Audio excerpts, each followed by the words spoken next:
Hello everyone, I'm Janet Moreno. I'm a mother of two living here in the Netherlands.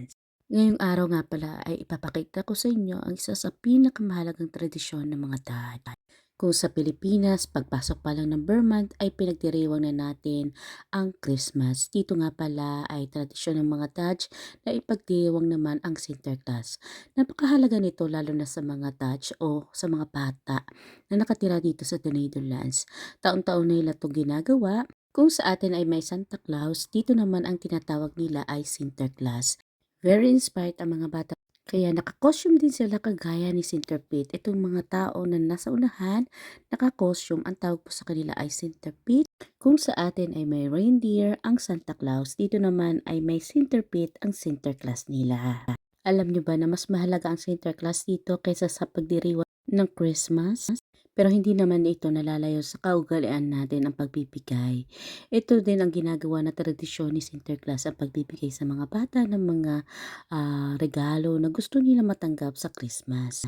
Natatawa pa nga ako sa mga oras na yan dahil nga etong si Sinterklaas may pa-grand opening pa.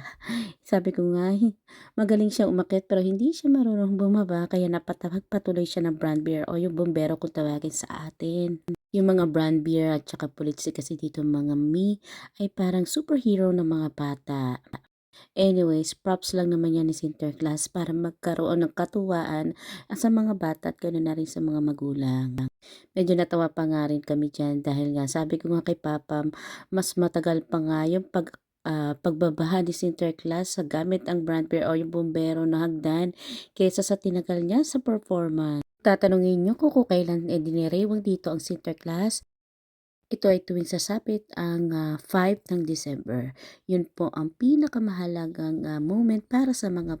So akala ng mga bata, kay Sinterklaas nila talaga natatanggap ang regalo. Pero ang totoo, ito ay mula sa kanilang mga magulang. So after nga na nag-ice cream din kami. Anyways, kung ikaw ay interesado na magsimula ng negosyo abroad, nang hindi mo kailangang magbenta o mag-invite ng kapamilya o kaibigan, hindi mo kailangang magsimula from zero dahil meron na tayong system na ready to use. So, pwede mo gawin ito anytime, anywhere dahil legitimate naman ang ating negosyo at taxable.